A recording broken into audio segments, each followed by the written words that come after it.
نۆرەی وەرگرتنی بنزینی 750 دیناریە لە یەکێک لە بەنزیخانەکانی قەزای چەمچەماڵ کاتژمێر 5 ئێوارەیە و تا ئێستا ئەو تاکە تەنکەری بڕیارە ڕۆژانە بەسەر شۆفێرانی قەزاکە بنزین دابەش بکات نەهاتووە و شۆفێرانیژە چاوەڕوانی بێزار بوونە و پێیان وایە غەدر لە خەڵکی چەمچەماڵ دەکرێت چونکە خاوەنی ژێرخانێکی سروشتی غاز و نەوتە بەڵام لە هەموو شتێک بێبەشن. وڵا بەساقەوە من لە سەعات 20 دقیقە بۆ 2 لێرە وەستاوم.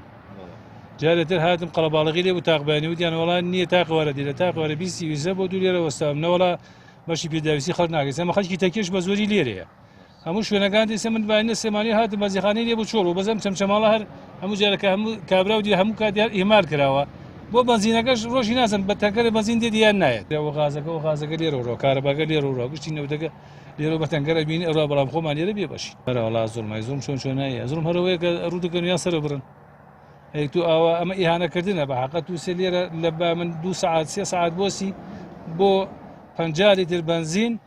ئەمە هیچ ڕەوایەک نییە. ساعت چەندە لێرەی؟ وەڵا لە 1:09 و تقریبا 1:40 دقیقە لێرە هێشتا بنزین ناتوە؟ نەوەڵا تەنکەرە بەش ناکات یەک بنزینخانە خوا سێ بنزین هیچ کاینجا بەرگی سیارەکانی ئەگەرێ سەحەقە بۆ چەمچەماڵ حەچی تێ بەلاش بووە چونکە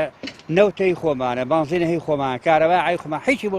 ئیسپادی نییە بۆمە. والله لە چەمچەماڵ لە ساعت 1:09 لێرانە وەستاوم تەلەفۆنیان کردیان بنزین تێ تا ئێستاکەنەوە ساعت 4:09 تا ئێستا بنزین نات ئەلامەتیانە من لە ساعت 11 لێرە وەستاوم تەنکەر لە تۆ بەش چەمچەماڵەکە هەر سوکایەتی بە خەڵکی چەمچەماڵەکرێ خەڵکی چەمچەماڵ ئەوەنە بێغیرەت نەبووە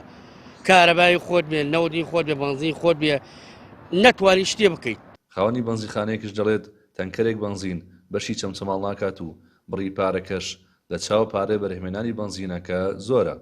تەنکەرە بنزین بەش چەمچەماڵ ناکات چەمچەماڵ بەقەت کەلارە بێ چەند ناحیاق جەلەر و تەچێ و شۆڕش و سەنگا و تەچی جەباری ئەمە هەمووی لەسەر چەمچەماڵە ڕاستی ئێمە داواکارین لە نووسنگەی بەڕێزکا خوبات بۆمان بکە بە 3 تەنکەر بدیکە بە 2 تەنکەر ئەتوانن لەبەرەوەی ئیسە لە سلێمانی 20 بەنزیخانە زیاتر بنزین وەرەگرێ بەڵام ناو چەمچەماڵ ئێستا حالین ساعت 2 ساعت 5 تا ئیسە بنزین ناتوە بۆ چەمچەماڵ وەڵای نرخەکەی زۆرە ڕاستەکەی خۆی لیترێک 300 دیناری تێچێ ئەنا پاڵاوگەی ئەمە بنزینە دەرەوە ناکڕین ئەم بنزینەکەی ناو خۆی خۆمانە بە 750 دینار زۆرە ئەلەقەن بکەنە 500 450 ناتوان بکەنە 500 دینار لە دەستی خۆیانە بەس نەک خۆیان بە ئەڵێن بڵێن بە 700 ئەتان دەی نەبیدەنە 750 ئەڵەی کڕین بە 1350 ئەیدەینە زەرەر بە هاوڵاتی بە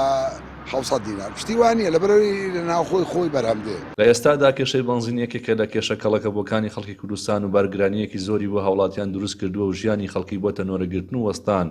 بۆ بنزین و پێداویستی ڕۆژانەی ژیانیان. ڕێبن محەممەد کەناڵی پەیام قەزای چەمچەماڵ.